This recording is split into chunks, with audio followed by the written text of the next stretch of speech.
Jadi dia ada tiga pendekatan atau tiga model. Yang pertama unfreezing, pencairan. Yang kedua changing. Yang ketiga freezing. Jadi eh, ada pencairan ya, bagaimana mencari untuk bisa kondisi atau budaya organisasi atau budaya perusahaan untuk bisa lebih cair, gitu loh. Lebih cair untuk mengadaptasi perubahan yang terjadi, gitu ya. Bisa Mbak Fira? Kelas praktisi mengajar. Lewin, Tipologi dan Pemimpin. By Budi Sutrisno. Yuk disimak baik-baik.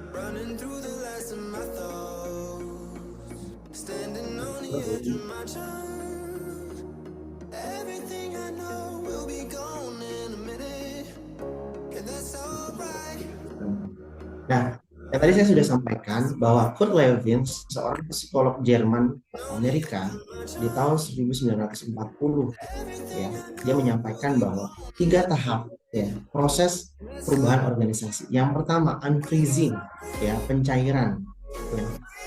Kalau kita es batu, kita taruh di panas matahari, dia akan mencair. Ya. Sama seperti organisasi, perlu adanya pencairan atau mengadaptasi lingkungan, mengadaptasi perubahan-perubahan yang terjadi baik internal maupun eksternal. Ya, contoh pergantian presiden ya, itu kemungkinan akan berimbas kepada organisasi atau perusahaan. Ya, gitu. Kemudian perubahan atau changing, dan ketiga adalah refreezing, pembekuan ulang. Setelah sudah ada perubahan, kemudian sudah ada arah yang lebih baik lagi, budayanya segala macam, akhirnya dia tetap kepada dibekukan lagi. Yang sudah bagus tetap dirawat, dijaga untuk bisa digenerasikan kepada angkatan-angkatan di bawahnya atau junior-junior di bawahnya. Seperti itu. Lanjut Mbak, silakan.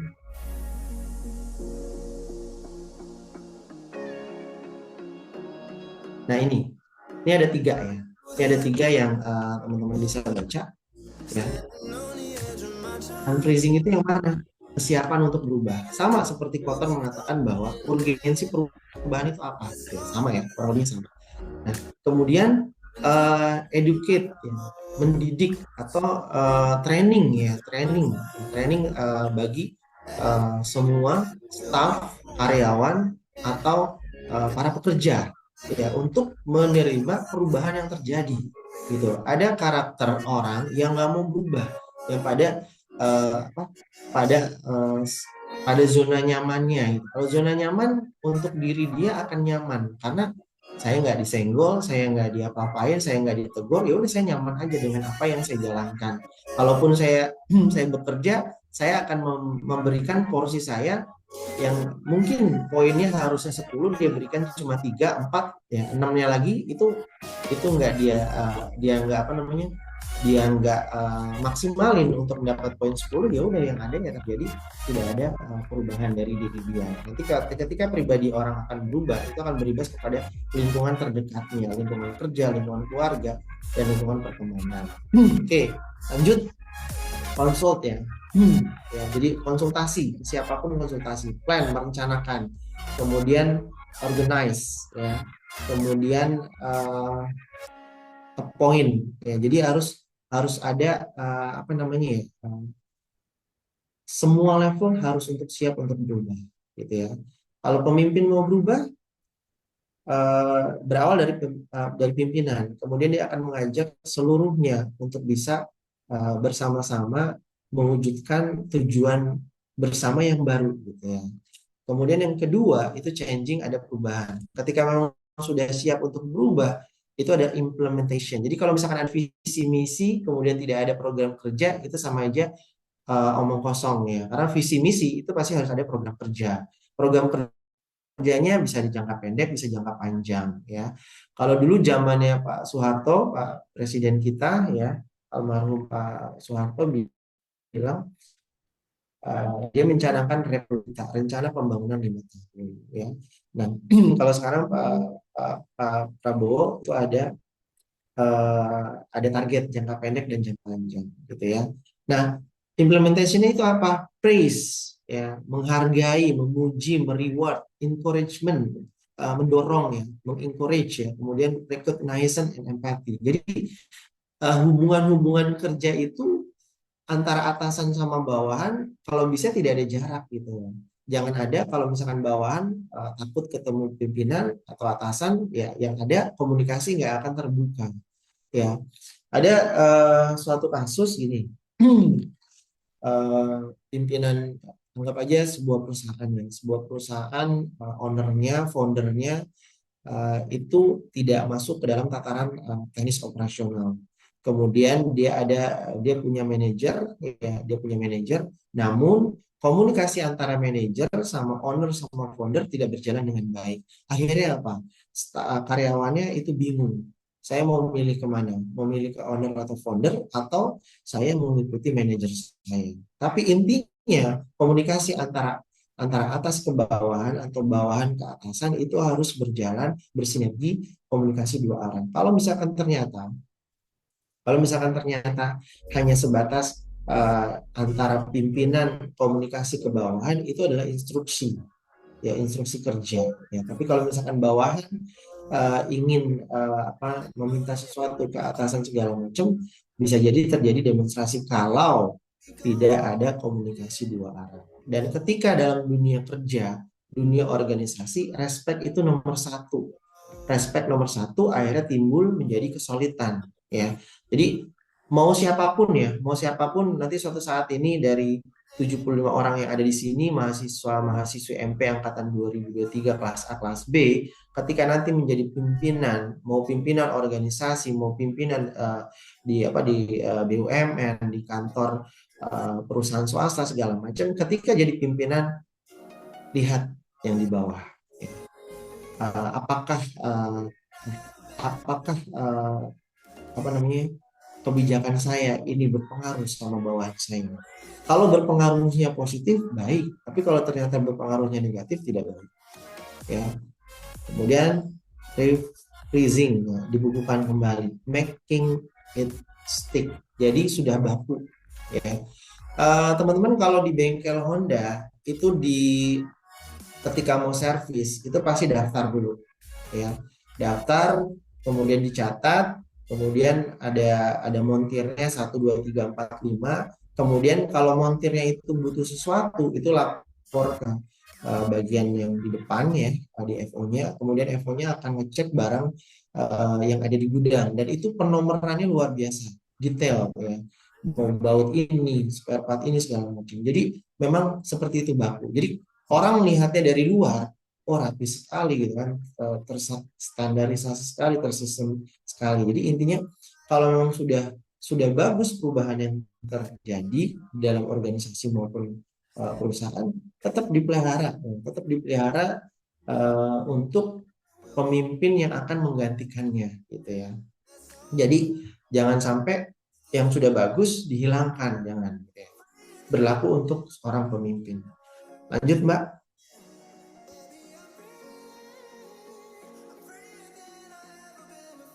Oke.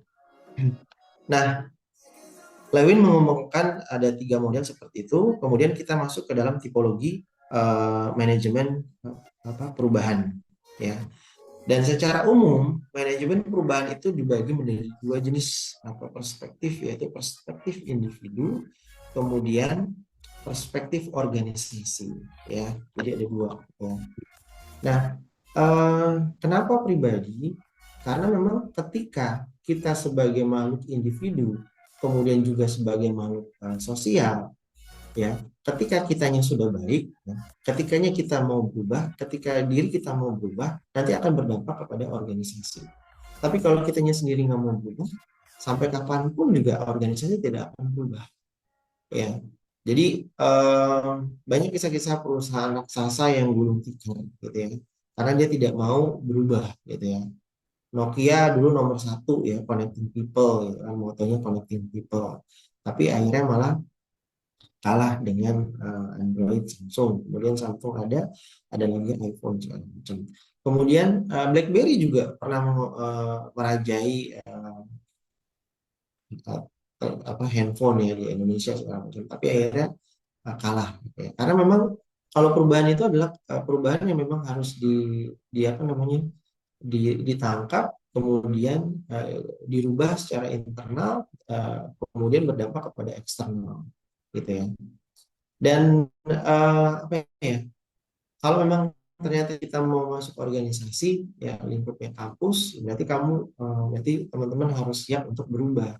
Dalam arti ya, kalau ingin menjadi mahasiswa yang ibaratnya nilainya juga bagus, kemudian prestasinya juga ada, kemudian aktif organisasi, nah itu memang jarang. Tapi biasanya orang-orang seperti itu udah ditempa dengan kehidupan, tantangan dia untuk memanage waktu dengan baik, nanti akan menjadi orang yang sukses. Seperti itu.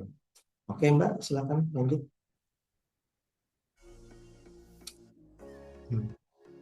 Nah ini manajemen perubahan individu ya. Oke.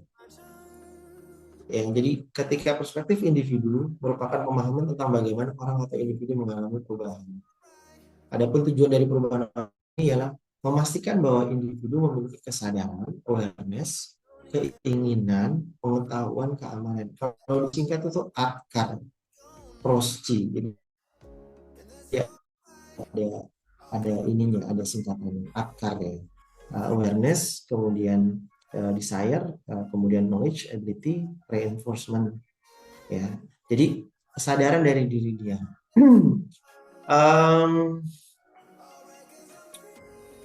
Kalau manusia itu diberikan akal, diberikan ruh sama fisik gitu ya. Jadi hal-hal itu juga harus kita berikan makanan. Makanan akal apa? Belajar. Makanan ruh apa? Ibadah. Makanan fisik kita apa? Olahraga. Jadi hal-hal itu yang apa namanya? Yang tanpa kita sadari itu akan membentuk kita yang sekarang, gitu ya. Misal nih ada manusia akalnya ada tapi tidak digunakan dengan maksimal gitu kan. Umumnya ibadahnya rajin gitu kan. Kemudian fisik olahraganya selalu ada jadwal rutin untuk olahraga. Cuma akalnya tidak dipergunakan, akhirnya kemampuan untuk berbicara, kemampuan untuk bernegosiasi, kemampuan untuk berdiskusi itu kurang maksimal. Ada juga manusia yang punya akal pinter banget gitu kan, tapi ruhnya belum diinin dengan aktivitas ibadah, kemudian fisiknya olahraganya juga ada yang rutin. Nah, akhirnya malah jadi kering, jadi gersang, gitu ya. Kemudian lagi ada juga orang punya akal, punya rohani gitu kan, cuma fokus kepada fisiknya saja. Nah, itu juga kurang maksimal. Bagaimana caranya? Yaitu menyeimbangkan antara kebutuhan-kebutuhan yang ada dalam tubuh manusia. Makanya kita harus banyak belajar. Belajar itu bisa macam-macam medianya, bisa baca, bisa nonton di YouTube segala macam atau artikel segala macam, itu bebas. Kemudian untuk rohani ya berkaitan dengan aktivitas ibadah kita masing-masing. Dan sekali lagi hal ini yang juga menjadi orang yang akan berdampak nih. Kalau misalkan ternyata kita penuhi semua kebutuhan yang ada di dalam tubuh kita gitu kan, itu semuanya akan berdampak. Akal kita ketika kita akan menimba ilmu, kemudian mempersiapkan diri untuk bisa menangkap ilmu yang dipelajari, itu juga akan menambah cara kita untuk berbicara, cara kita untuk ngomong, cara kita untuk mendebat, cara kita untuk berargumen. Ya, kemudian rohani kita ketika aktivitas ibadah kita baik, kemudian kita jadi orang baik ya. Jadi ketika misalkan si Budi nggak datang gitu kan, nggak apa-apa kalau si Budi datang apa namanya jadi ribut, jadi malah kelas jadi malah kacau gitu kan. Jadi justru pengennya kita itu adalah orang ketika nggak hadir, orang merindukan kita, kehadiran kita. Ketika kita datang, orang nggak langsung menyingkir gitu. Ketika kita datang, orang akan merindukan gitu, merindukan dalam arti kehadirannya gitu kan, responnya. Ya, jadi intinya semoga kita bisa memenuhi ketiga kebutuhan tersebut ya. Nah, kemudian keinginan ya. Keinginan orang itu berbeda-beda. Namun yang pasti ketika masuk ke dalam sebuah organisasi atau perusahaan, itu kita harus mendahulukan, ya, mendahulukan kepentingan apa, keinginan apa organisasi itu untuk maju bersama gitu loh. Jadi bukan keinginan pribadi. Keinginan pribadi boleh disampaikan dalam rapat. Kemudian ketika memang disepakati A, padahal pendapat kamu B gitu kan, ya udah kita sepakati dengan kita jalani dengan kesepakatan A. Gitu. Jangan tiba-tiba kesepakatan A di dalam rapat kita kesel dengan ide kita, kita usulkan B tapi ternyata nggak dijalankan, kita ngambek gitu, jangan, ya gitu ya. Kemudian pengetahuan. Pengetahuan, seorang yang punya pengetahuan itu akan berbeda terhadap seseorang yang eh, tidak mempunyai pengetahuan. Ya, pengetahuan itu luas jangkauannya, ya. Mau pengetahuan umum, pengetahuan sosial, pengetahuan alam segala macam itu luas. Jadi tidak terbatas dengan apa yang kalian pelajari di bangku kuliah, gitu kan, di bangku sekolah, tidak. Karena kalau misalkan patokannya hanya buku, patokannya hanya dosen, patokannya hanya mata kuliah yang diberikan oleh dosen atau presentasi yang diberikan oleh dosen, itu hanya sebatas itu, ilmu itu akan ya segitu aja yang kamu dapat gitu. Nah, saya mau cerita, suatu waktu saya pernah mengajar SMP, ya. Pertama kalinya saya mengajar anak SMP, kemudian anak SMP-nya itu berasal dari latar belakang yang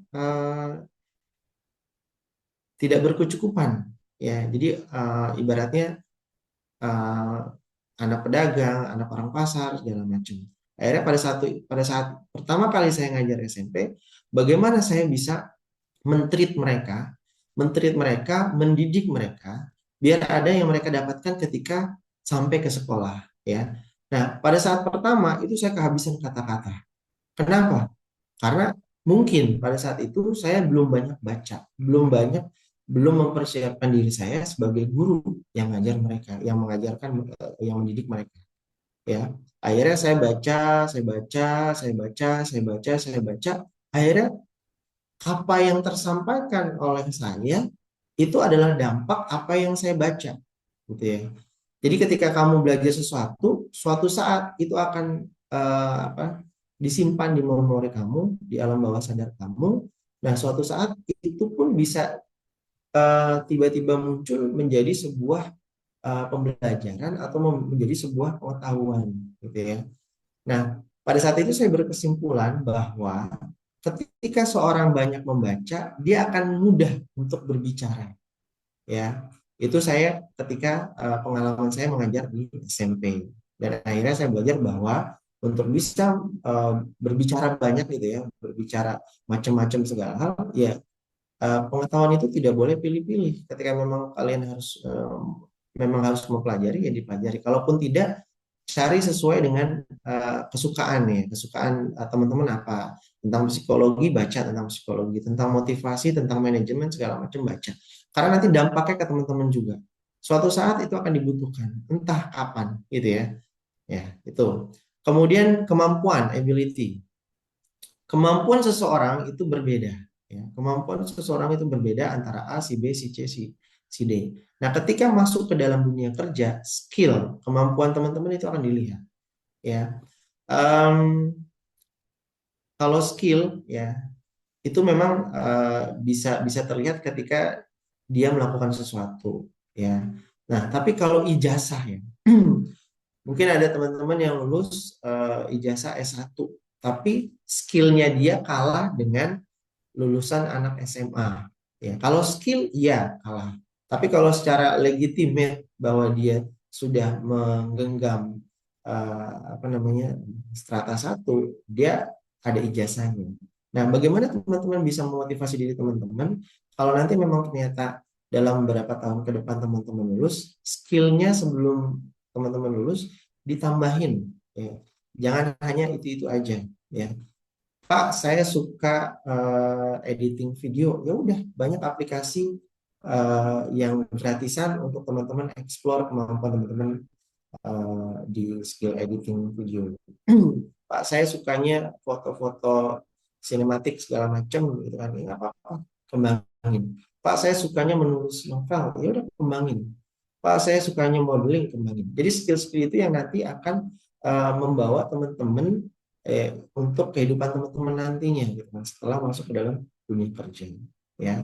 Kemudian penguatan reinforcement. Jadi intinya eh, yaitu ketika memang sudah ada awareness, kemudian ada keinginan, pengetahuan, kemampuan, terakhir reinforcement adalah pembiasaan atau pengingatan gitu ya. Oke, lanjut Mbak.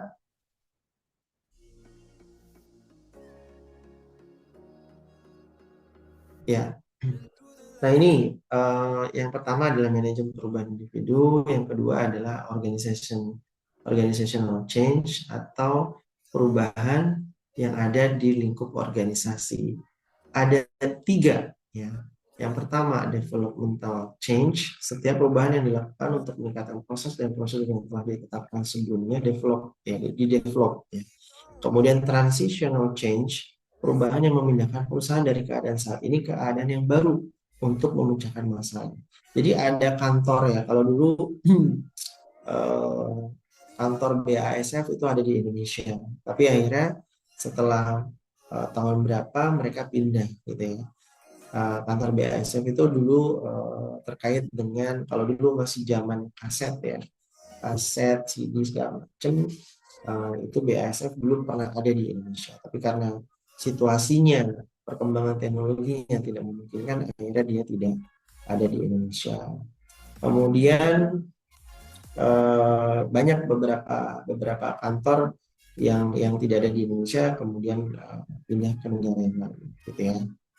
Kemudian transformational change, perubahan secara radikal dan fundamental yang mengubah budaya dan operasional perusahaan seperti perubahan target pasar yang drastis. Ya, untuk contoh kasus tentang BUMN ya. Mungkin teman-teman lihat berita bagaimana timah gitu kan terdapati korupsi berapa ratus triliun gitu kan, 400 triliun sekian. Kemudian Pertamina juga kurang lebih sekitar 900 triliun sekian. Nah, sepertinya BUMN perlu melakukan transformational change gitu ya. Kenapa?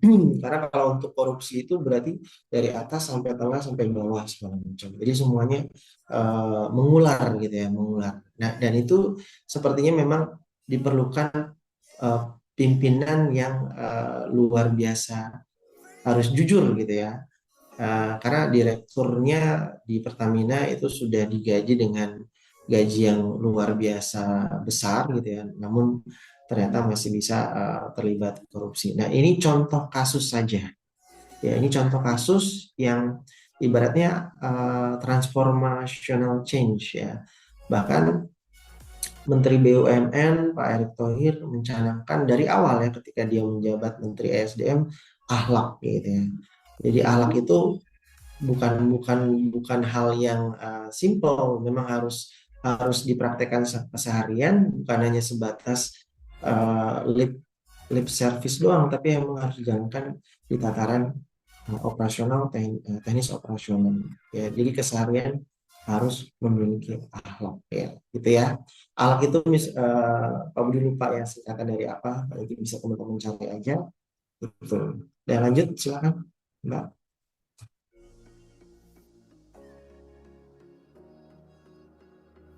Ya. Nah, Kurt Lewin sudah, kemudian tipologi perubahan juga sudah. Nah, ini terakhir, materi terakhir, peran pemimpin ya. Peran pemimpin itu merencanakan, mengelola, melaksanakan perubahan dan memotivasi anggota tim untuk berpartisipasi.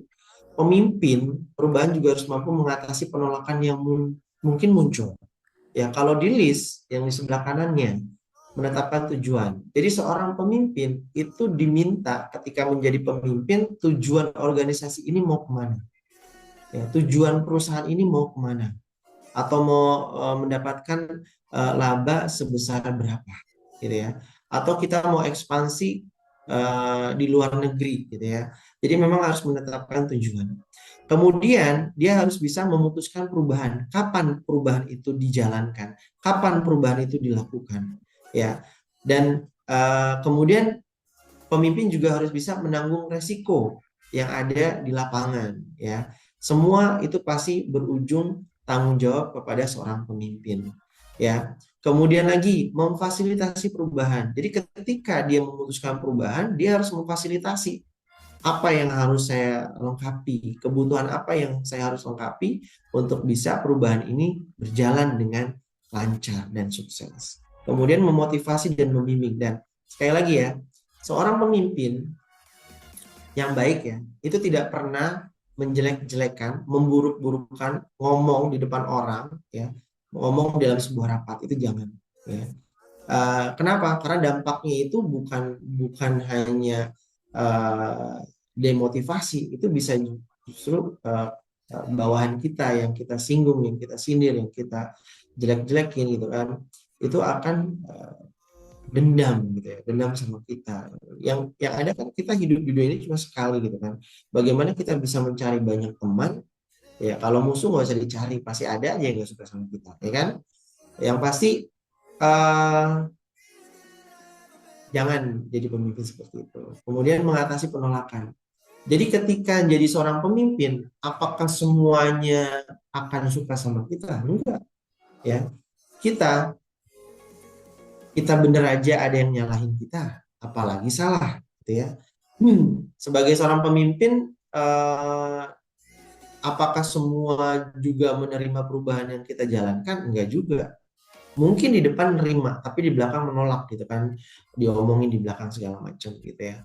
Nah, pemimpin ini harus bisa apa ya namanya ya, bisa fleksibel, bisa juga tegas gitu ya. Tapi kalau untuk yang mengatasi penolakan, ya ketika masih dalam lingkup organisasi yang sama, seorang pemimpin punya tanggung jawab untuk bisa ya turun ke bawah gitu kan.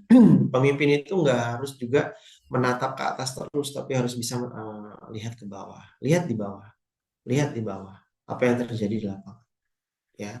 Em, apa namanya, kalau memang sudah lihat di bawah, lihat kenyataannya di lapangan.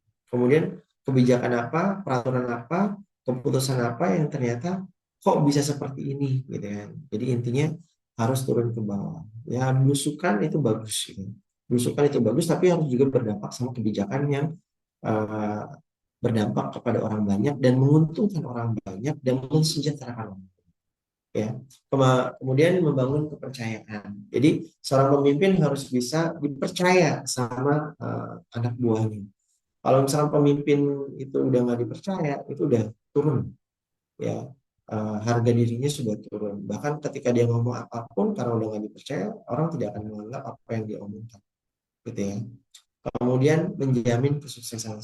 Ketika semua peran pemimpin itu sudah terlaksana dengan baik, dia akan apa ya, menikmati hasilnya dan akhirnya jadi sukses. Nah, pemimpin perubahan itu harus memiliki karakter seperti visioner. Visioner itu dia bisa apa ya, membayangkan apa yang terjadi eh, nanti gitu ya.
Oke, mohon maaf nih saya ada kendala sebentar ya.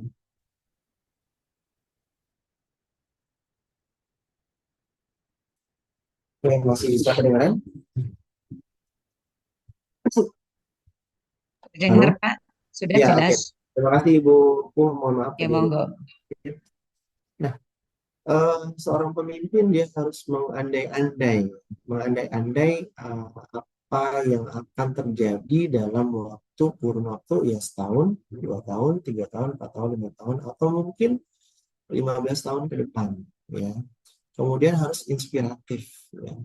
Jadi memang seorang pemimpin banyak hal yang dia harus punya, ya.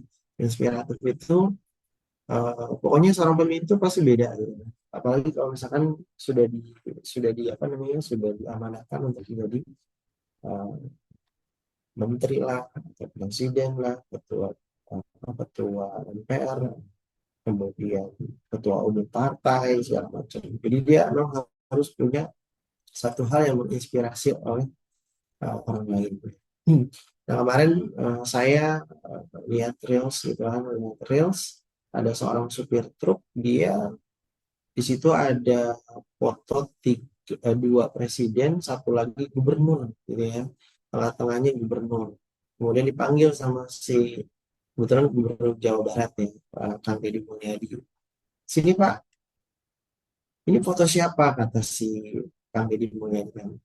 Foto Kang Deddy, Kakang dia bilang gitu kan, Bapak. Kenapa ada foto saya di truk gitu kan? Kenapa ada foto saya di truk? Karena saya suka sama Bapak, dia bilang gitu kan. Eh, Makanya saya tempel stiker Bapak di truk saya. Kemudian nggak bisa Pak, ini pelanggaran ya. Dalam apa? Dalam reels itu ini pelanggaran. Bapak melanggar. Mana? Bapak bayar sama saya. Akhirnya bapaknya sedikit ketakutan pada saat itu kan di reels. Akhirnya Bapak punya uang berapa? Gitu kan. Kasihlah 100.000 gitu kan. Mana dompet Bapak? Saya mau lihat. Akhirnya dilihat dompetnya. Nah ini Bapak punya uang nih. Ada apa lembaran yang lain, itu uang tabungan buat anak saya Pak, dia bilang gitu kan, buat keluarga saya. Oh, Bapak nabung berarti ya? Iya.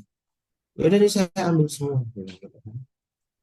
Udah Bapak masuk dulu ke truk Bapak, nanti saya kembaliin dompet Bapak. Akhirnya ya namanya konten ya, namanya konten gitu kan. Akhirnya eh, Pak Kang Deddy Mulyadi,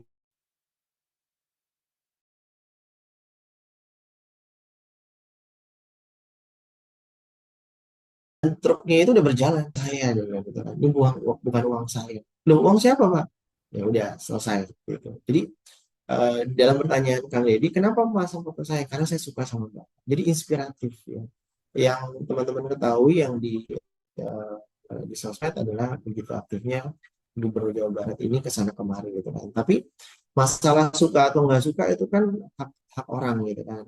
Pak, saya nggak suka sama Kang Deddy Mulyadi, ya itu terserah. Tapi ini saya hanya sebagai contoh saja yang kebetulan saya lihat gitu ya kemarin. Nah, kemudian seorang pemimpin juga harus kreatif. Jadi kalau memang teman-teman diamanahkan menjadi seorang ketua, seorang pimpinan, ya, itu harus punya apa nih bedanya dari tahun yang sebelumnya, gitu ya.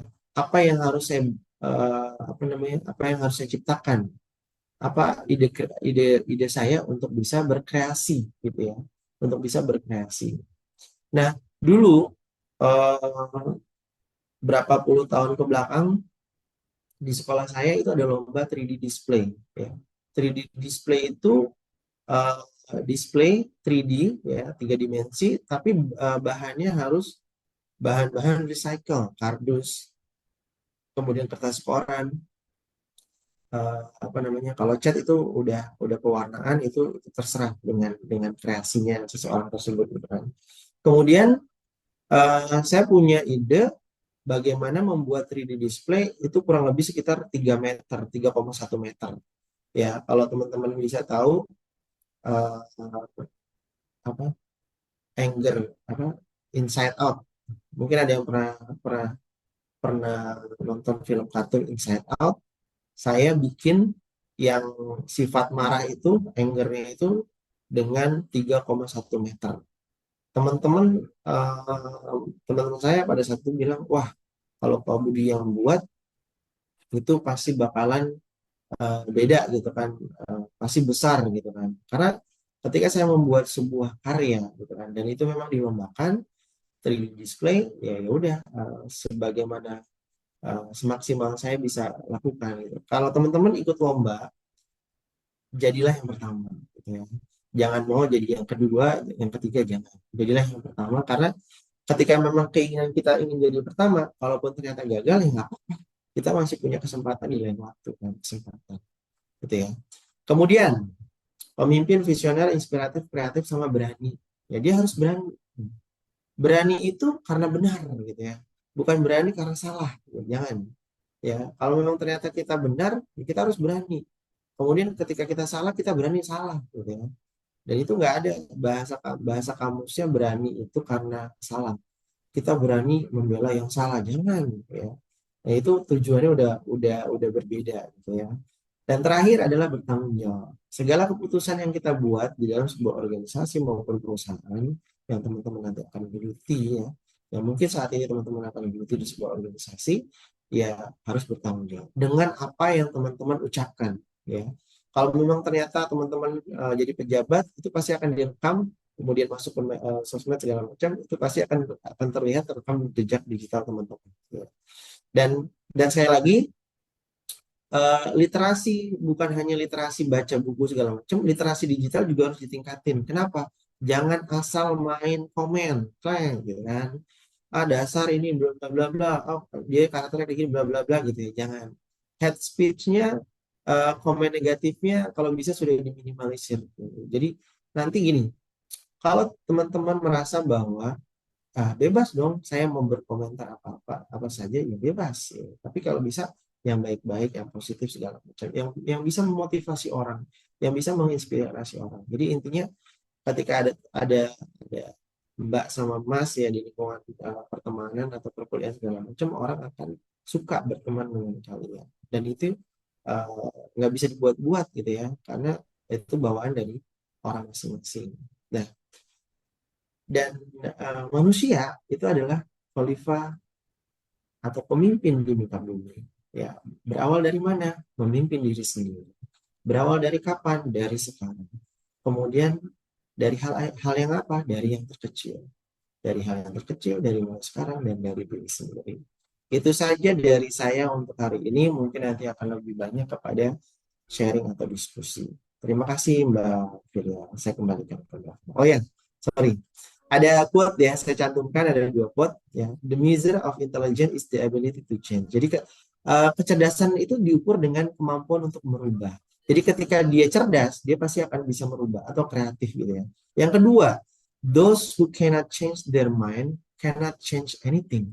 Jadi kalau pikiran kamu banyak negative thinking, overthinking gitu ya, itu nggak akan berubah apapun gitu ya. Apa ya? Kalau untuk yang laki-laki itu kan berlogika, kalau perempuan perasaan. Ya. Tapi intinya ketika dalam sebuah organisasi ada perempuan, ada laki-laki, itu bisa combine gitu ya. Dan itu nantinya kalau kita tidak negative thinking sama orang, itu berdampak sama diri kita gitu ya. Kemudian kita nggak overthinking, itu juga berdampak sama perjalanan hidup kita. Jadi orang yang punya negative thinking, overthinking itu seperti kura-kura dalam tempurung. Dia nggak mau keluar. Yang ada orang masuk, ya. Yang ketika ada orang baru dia masuk. Ketika nggak ada orang dia keluar, gitu ya. Introvert, extrovert ya kalau dalam dunia kampus harapannya sih tidak introvert lagi, tapi sudah mulai terbuka, ya. Sudah mulai introvert untuk bisa bersosialisasi dengan. Itu saja dari saya. Terima kasih banyak. Nanti mungkin lebih banyak kepada sharing diskusi.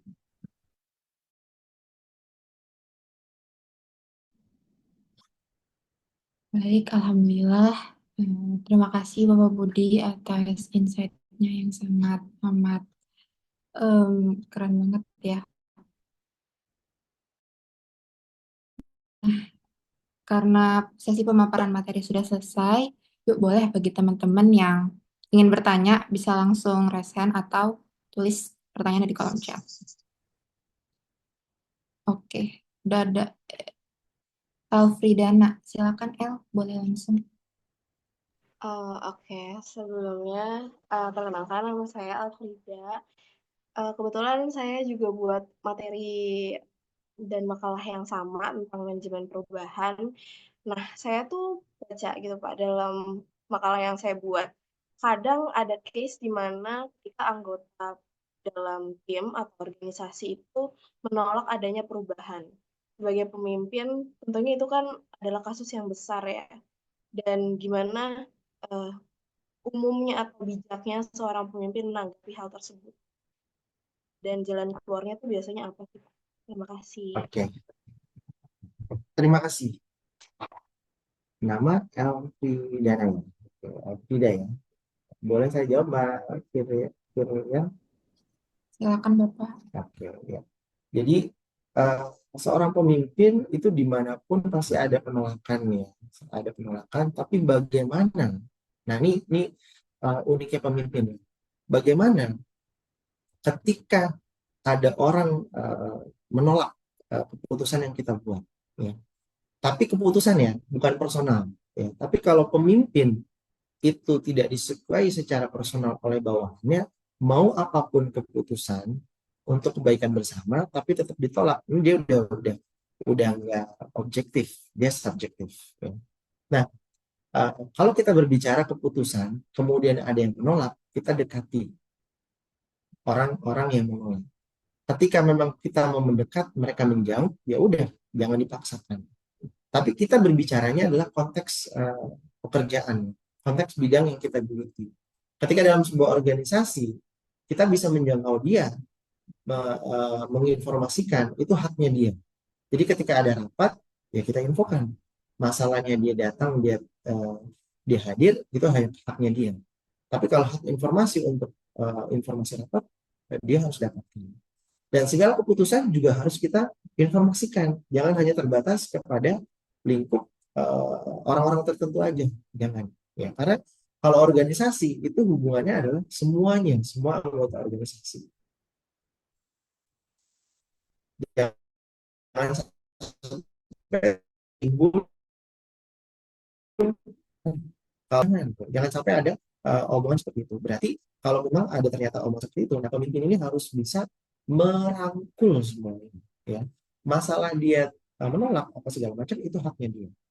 Nah, ketika kita sudah berusaha mendekat, tetap menjauh, ya udah nggak apa-apa. Tapi kita bisa menjangkau dalam konteks organisasi. Gitu ya. Kita nggak bisa menjangkau hal yang lain. Atau mungkin kita bisa menjangkau cara pertemanan gitu ya. Kalau ingin berteman sama kita, biasanya dia mau, yuk jalan gitu kan, kita kongko di mana gitu, ngopi-ngopi gitu dan segala macam. Di sana tuh ada baru tuh di segala macam gitu, ngobrol aja dan segala macam. Nah, intinya adalah seorang pemimpin pasti ada yang menolak gitu, dimanapun. Gitu. Intinya seorang pemimpin ini harus punya strategi gitu, untuk pendekatan bagi orang-orang yang menolak keputusan yang dibuat. Sampai kapan hal itu bisa seorang pemimpin lakukan? Ya sampai ketika memang masih dalam organisasi yang sama, gitu ya. Nah kalau barisan sakit hati gimana Pak? Gitu. Ya karena kalau udah barisan sakit hati dan terhadap personal itu susah. Kalau udah personal, mau kita ngomong yang benar itu dianggap salah sama mereka. Mau kita salah itu ditambah-tambahin itu dibumbung untuk bisa disalahin ke kita. Nah, yang pasti setiap permasalahan di dalam organisasi atau perusahaan itu pasti nanti ada hikmahnya, gitu ya, ada hikmahnya. Dan ketika pemimpin organisasi bisa menghandle semuanya, bisa merangkul semuanya, dan dia bisa memanage konflik ini, kemudian menjadi uh, anggota organisasi menjadi orang-orang dewasa itu luar biasa. Begitu Mbak Elfrida. Bisa masuk? Udah, Bisa. terima Kalau kasih. boleh tahu makalahnya judulnya apa? Kalau nggak salah manajemen perubahan juga deh Pak, kelompok 5. Oke, ya. Terima kasih. Terima kasih Pak. Ini Pak Budi, jadi yang mahasiswa yang pas jadwalnya dia itu membuat makalah, cuma makalahnya diserahkan ke saya, tidak dipresentasikan karena kita ikutin kuliah dengan Pak Budi. Oke, Tapi siap saya tetap Ibu. ada tugas dari saya sesuai sesuai apa kelompok-kelompoknya. Siap. Siap Ibu. Terima kasih Pak Budi. Ya, Terima kasih El yang sudah bertanya dan Pak Budi atas jawabannya. Untuk teman-teman yang lain, apakah ada pertanyaan? Oke, sudah ada Husnul di sini, boleh langsung aja. Husnul, Oke, baik. Terima kasih Laras dan juga Pak Budi. ya. Ya, Alhamdulillah materinya Pak Budi ini mungkin nanti akan bermanfaat, bahkan juga sekarang bermanfaat bagi teman-teman yang megang amanah, termasuk terkhususnya menjadi pemimpin di organisasi. Ya, pertanyaannya gini Pak Budi, bagaimana itu mengatasi overthinking? Tadi Pak Budi singgung di akhir tuh, overthinking bagi pemimpin. Jadi mungkin pemimpin ini, ya ini sempat saya alami sendiri sih, overthinking dalam hal eh, kepemimpinannya gitu. Jadi dia nggak enakan orangnya gitu. Jadi kan pemimpin kan entah itu mengatur atau memutuskan. Nah, itu bagaimana mengatasi hal tersebut, Pak? Mungkin itu aja dulu. Ya, terima kasih. Ya, terima kasih. Saya coba jawab ya, Mas Husnul Abdul ya. Ya, Mbak Firel ya, saya coba jawab. Mengatasi overthinking, kita harus bisa percaya. Pertama, percaya sama orang. Ya, percaya sama orang. Nah, tadi disebut bahwa pemimpin yang ada gitu kan, itu orangnya nggak enakan. Kalau orangnya nggak enakan, ya nanti akan ke hati. Gitu. Sakitnya tuh di sini kata si Ayu Kunting gitu ya. Nah, intinya adalah ketika kita sudah percaya sama orang, kita berikan kepercayaan, kita berikan pekerjaan sama dia, kita tanya, kita kasih waktu, gimana perkembangannya? Aduh, belum progres nih, masih proposal gitu kan. Ya udah, kita tanya lagi, ya udah, saya harus deadline buat presentasi nih ke pembantu dekan 3 gitu kan, karena lingkupnya kemahasiswaan. Saya punya deadline tanggal segini, sebelum tanggal segini kalau bisa udah rampung ya. Ya udah. Sampai deadline-nya belum rampung juga.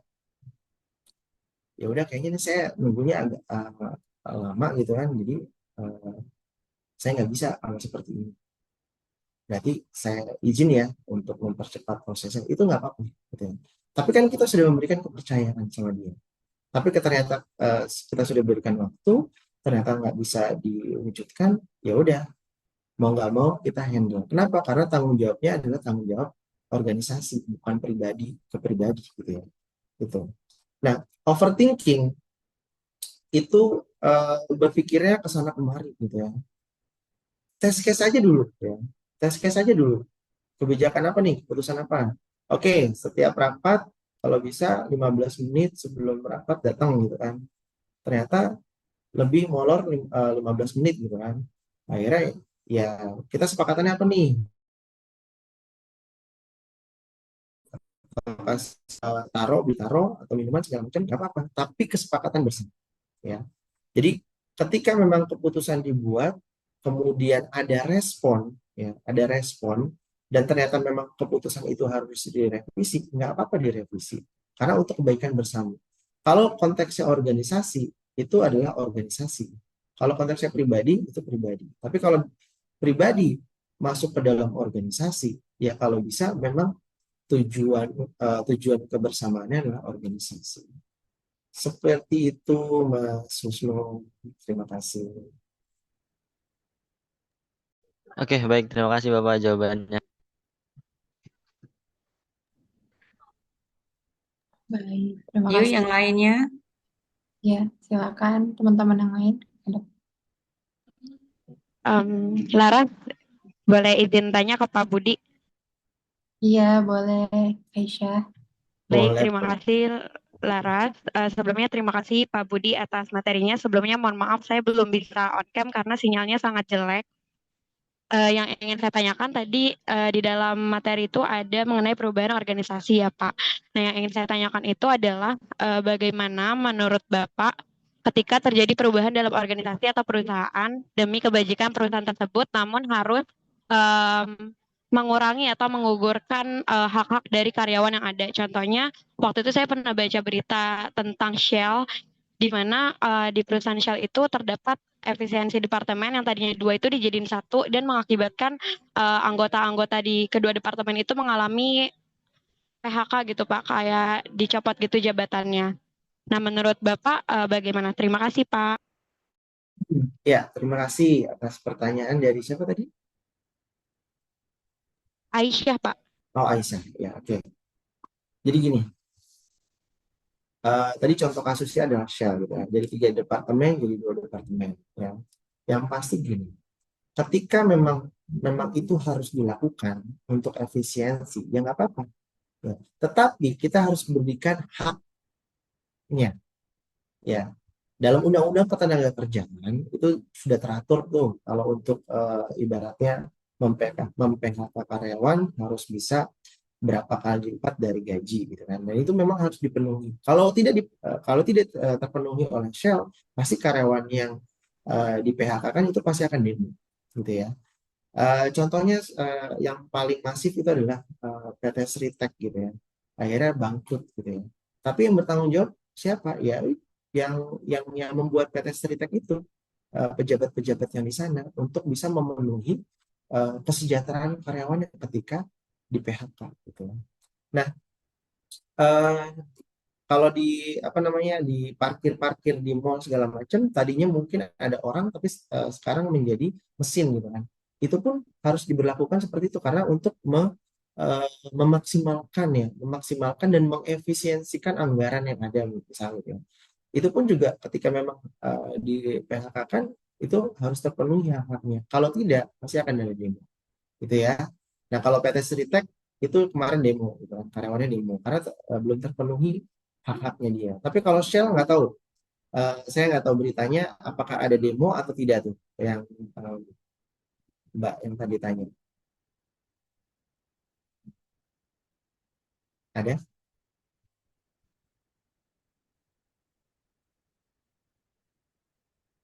Ya, ya itu yang saya bisa jawab ya. Eh, saya belum lihat beritanya di Shell, tapi kalau memang ternyata dari 3 departemen menjadi dua departemen, yang 1 departemen itu di PHK harus diberikan haknya, ketika mereka di PHK. Itu jawaban saya. Terima kasih. Baik Pak, terima kasih. Untuk beritanya, kebetulan waktu itu saya ngambil buat studi kasus salah satu mata kuliah sih Pak. Ya, terima kasih Pak Budi. Ya, tapi kalau setahu saya Shell itu sangat mensejahterakan karyawan. Setahu saya sih. Ya,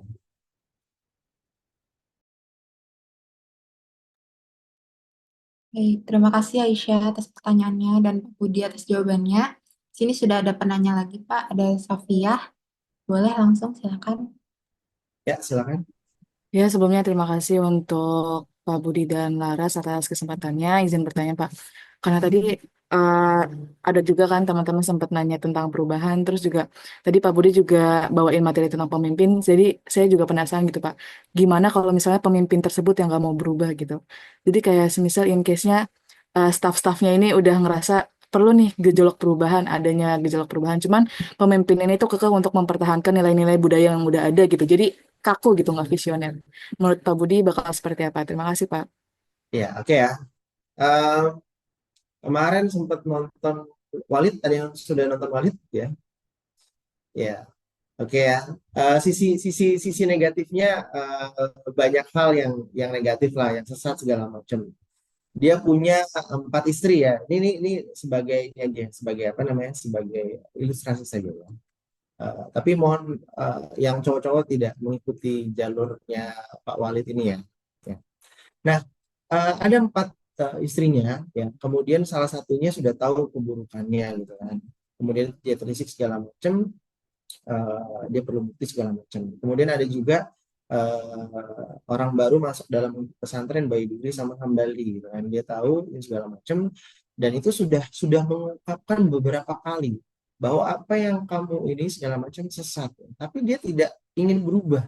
Kenapa? Karena di situ adalah pucuk pimpinannya adalah si Walid ini, dan dia seolah-olah menjadi orang nomor satu di situ. Kalau nggak ada dia, nih akan bubar eh, eh, apa namanya jamaah jihad ummah ya. Jihad ummah lebih tepatnya bukan jihad ummah, jihad umi kayaknya. Karena dia memang haus belayan wanita gitu ya. Tapi intinya gini, ketika ada seorang pemimpin sudah diingatkan sama stafnya segala macam, nggak apa-apa disampaikan, ya nggak apa-apa disampaikan sampai batas waktu dia akan mengulas sendiri ketidakberesannya dia, gitu ya. Dan itu memang harus disampaikan. Dan saya menjadi orang yang ibaratnya gini, saya punya pemimpin, tapi dia nggak becus, dia memang harus ingetin di rapat, gitu ya. Ingetin di forum resmi, jangan di forum tongkrongan segala macam, jangan, gitu ya. Kenapa? Karena ketika di forum resmi, keputusan yang diambil juga akan resmi, gitu kan, official decision, gitu. Jadi ibaratnya masuk aja ke pembahasan di forum resmi. Dan ketika kita berpendapat, ketika kita mengemukakan pendapat, jangan pernah menjatuhkan harga diri dia, jangan. Ketika dia memberikan usulan, bagaimana nih kita mau buat sosial drama tahun depan, bagaimana? Ya, kalau memang ternyata tidak ibaratnya tidak memungkinkan untuk dilakukan, ya usulkan aja. Kayaknya sepertinya nggak bisa, Pak, karena kita punya agenda program event yang luar biasa padatnya, dan waktunya nggak cukup untuk persiapan itu. Kalaupun tetap dilaksanakan, tidak akan maksimal. Jadi ketika kita tidak suka sama pimpinan, jangan dijadikan status, ya. Jangan dijadikan status di sosmed teman-teman, jangan, ya. Aduh, saya kerja di sini, pimpinan saya nggak tahu segala macam, jangan, ya. Pokoknya jangan pernah ketidaksukaan itu diubah-ubah tuh, jangan. Ketika memang tidak suka, sampaikan di forum resmi. Tidak suka secara kebijakan, ya. Kalau untuk personal segala macam, itu jangan. Intinya, kalau memang ada pemimpin seperti itu, tegur, ya, dengan santun. Itu ya, Mbak Safia. Terima kasih. Baik, terima kasih juga untuk jawabannya Pak Budi. Terima kasih Safia atas pertanyaannya dan Pak Budi atas jawabannya. Apakah ada pertanyaan lagi dari teman-teman? Ya, boleh bisa langsung ditanyakan lewat Raisen atau boleh tulis aja di kolom chat.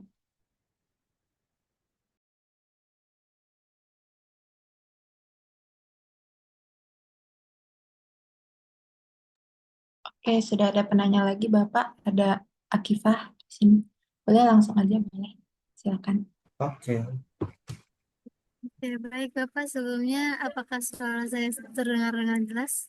Kedengar. Baik, terima kasih atas kesempatannya Pak Budi dan juga moderator Laras. Jadi yang ingin saya tanyakan adalah ketika kita menjadi seorang pemimpin dan kita memutuskan suatu perubahan untuk menjadi langkah kita selanjutnya nih Pak. Tapi setelah kita memilih perubahan tersebut dalam langkah kita, ternyata hasil dari perubahan itu buruk atau tidak sesuai dengan apa yang kita rencanakan di awal dari perubahan tersebut. Nah, menurut Pak Budi, langkah pertama apa yang harus kita ambil buat setidaknya memutuskan akibat buruk dari perubahan yang kita lakukan, dan bagaimana kita bisa mengambil keputusan untuk melakukan perubahan lainnya atau mengambil langkah selanjutnya dari langkah awal yang sudah kita jalankan. Itu Pak. Ya. Terima kasih. Terima kasih Mbak Akifah. Saya coba jawab ya Mbak Laras ya. Jadi, ketika memang sebuah organisasi atau perusahaan sudah mengeluarkan kebijakan atau keputusan dan ternyata tidak sesuai dengan ekspektasi yang direncanakan, tidak sesuai dengan target yang direncanakan, pertama yang dilakukan adalah evaluasi. Kenapa? Bisa kok target kita yang harusnya ada ibaratnya bisa share ke beberapa media terkait dengan informasi kegiatan ini, kok cuma hanya 1 media, 2 media, gitu ya. Jadi yang tahap pertama adalah evaluasi. Kemudian ketika setelah hasil evaluasi ternyata ya diputuskan bahwa yuk kita tetap kepada keputusan yang sebelumnya. Ya udah jalanin bareng-bareng gitu ya. Jangan tiba-tiba keputusan yang dibuat tanpa evaluasi sudah dirubah gitu ya. Dan itu sangat sangat disayangkan. Kenapa? Karena kalau evaluasi itu kita akan melihat kenapa sih kekurangan apa yang sudah yang terlihat di lapangan, kelemahan apa yang nampak gitu ketika kita jalanin keputusan ini gitu. Jadi tahap pertama adalah evaluasi. Evaluasinya bareng-bareng gitu.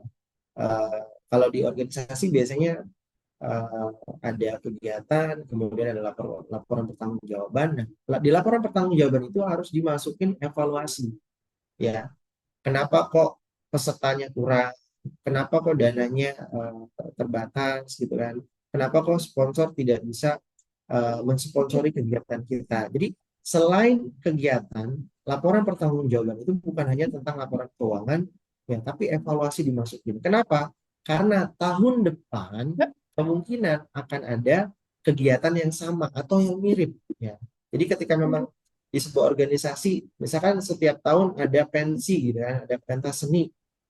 Tahun-tahun sebelumnya ada nggak nih evaluasinya gitu kan. Jadi itu kita bisa apa ya, melangkah ke depan gitu. Jangan melangkah ke depan tapi kita nggak tahu jejak sebelumnya itu seperti apa gitu ya. Seperti itu ya Mbak Eva. Thank you. Baik, Pak Budi, berarti titik temu pada langkah pertama yang kita lakukan adalah pada evaluasi ya, Bapak. Betul sekali. Ya. Terima kasih Pak Budi atas jawaban dan ilmu barunya. Terima kasih Akifa atas pertanyaannya dan Pak Budi atas jawabannya. Apakah ada lagi dari teman-teman yang ingin bertanya? Boleh.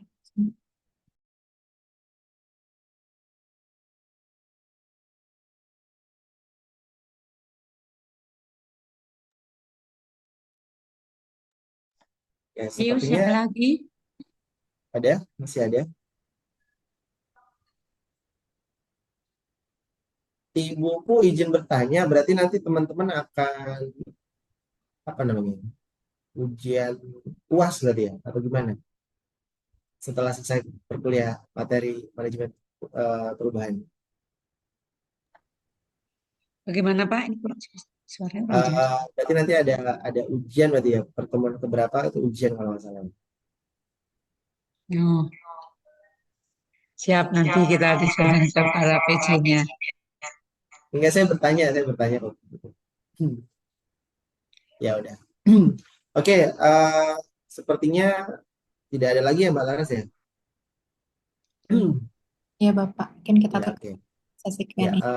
sebelumnya saya boleh nanya dulu nih. Nanti mungkin bisa terwakili oleh satu atau dua orang.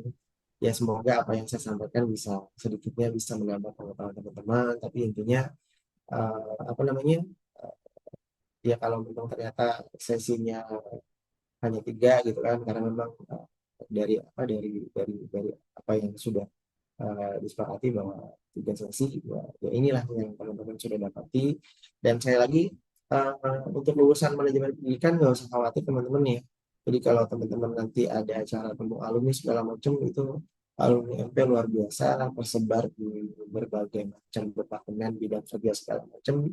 Teman-teman mau jadi pengusaha juga ada, teman-teman mau berkecimpung di BUMN juga ada, atau di perusahaan swasta juga ada, atau sekolahan juga ada gitu kan. Dan intinya tidak usah berpikiran nanti saya mau kemana. Kalau mau dijawab, kalau mau ditanya gitu kan, saya pernah ditanya sama kakak saya, "Eh, nanti kerjanya apa gitu kan." Ya kerja nanti pengennya ke kantoran. Kantoran akhirnya saya ngelamar banyak, akhirnya masuk selalu ke sekolah. Akhirnya saya berpikiran kantor, sekolah juga kantor. Jadi intinya ternyata Allah membimbing saya ke lembaga sekolah. Itu saja. Dan sekali lagi jangan patah semangat, tetap apa namanya, tetap memotivasi diri kalian, karena nggak ada yang memotivasi diri kalian kecuali diri kalian sendiri. Mau mama semua, mau papa, mau kakak segala macam, teman pacar segala macam, tapi kalau diri kita nggak mau berubah, ya nggak akan berubah. Itu saja dari saya. Terima kasih banyak. Baik, terima kasih juga kepada Bapak Budi. Terima kasih banyak Pak. Alhamdulillah karena telah selesai pemaparan materi dari Bapak Budi dan sesi tanya jawab hari ini. Semoga dari 3 pertemuan ini insight yang kita dapatkan menjadi berkah dan bermanfaat ya Terima kasih sekali lagi Bapak Budi, Bupu, dan teman-teman yang udah berpartisipasi di kelas praktisi mengajar ini.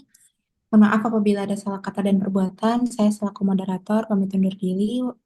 Pamit undur diri. Wassalamualaikum warahmatullahi wabarakatuh. Selanjutnya saya kembalikan ke MC. Terima kasih.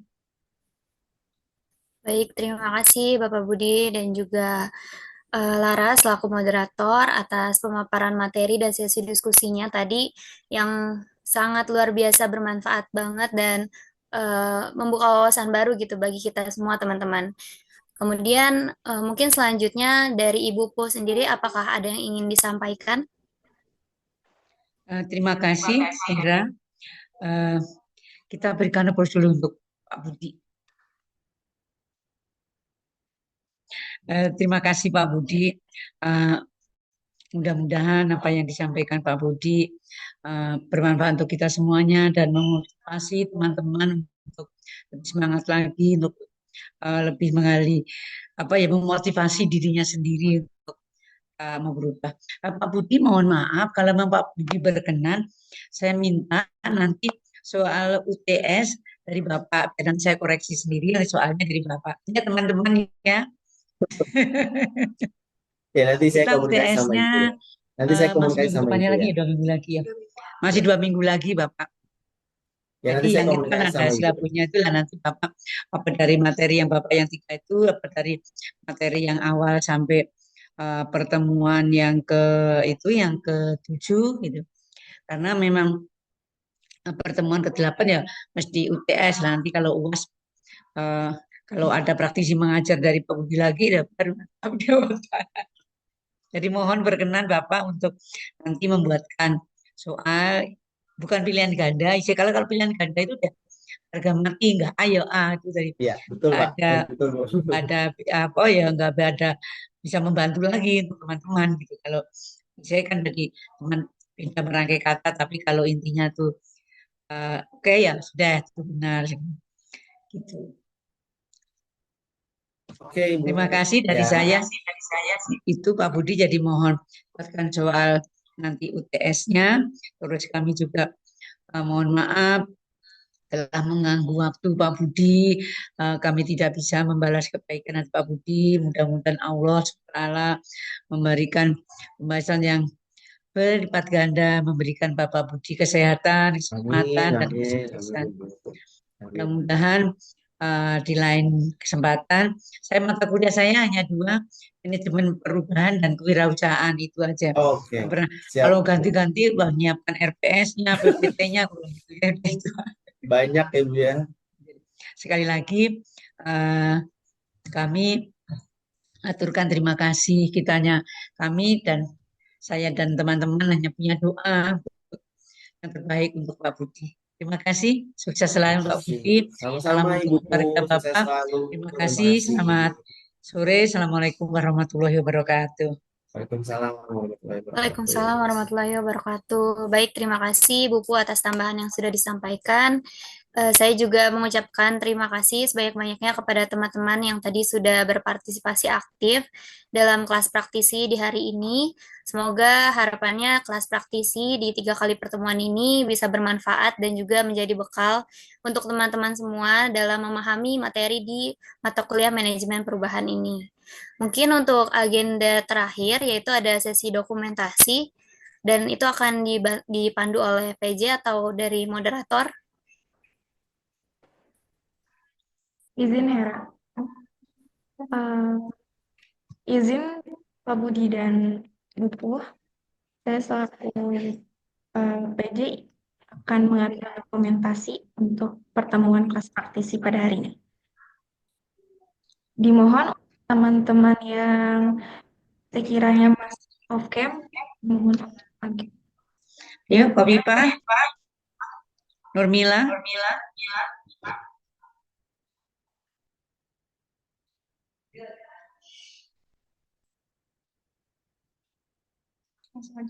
Ayo, silakan. Oke, siap teman-teman. Untuk slide pertama, 1, 2, 3. Ya, boleh. Slide kedua, 1, 2, 3. Selanjutnya, Tiga. Satu, dua, tiga. Lanjut slide up. Satu, dua, tiga. Oke, baik, sudah selesai dokumentasi kelas praktisi pada hari ini. Saya serahkan kepada MC kembali. Baik, terima kasih PJ yang sudah memandu sesi dokumentasi. Mungkin untuk yang terakhir, saya ucapkan kembali terima kasih untuk semua yang sudah mengikuti kelas praktisi pada hari ini. Sampai berjumpa pada kegiatan berikutnya. Saya Hera Distia Ramadhania selaku Master of Ceremony pada hari ini. Pamit undur diri, mohon maaf jika ada kesalahan kata ataupun perbuatan yang baik disengaja ataupun tidak disengaja. Oleh karena itu, wabillahi taufik wal hidayah. Wassalamualaikum warahmatullahi wabarakatuh. Waalaikumsalam. Waalaikumsalam warahmatullahi wabarakatuh. Terima kasih semuanya. Saya pamit. Terima kasih, Bu Terima Terima kasih kasih, Bu Pak. Terima kasih, Bu Terima kasih Mbak Terima Era. kasih Buku dan Pak Jadi Budi. Mas Rahman. Terima kasih Pak Budi, terima kasih Bu. teman-teman.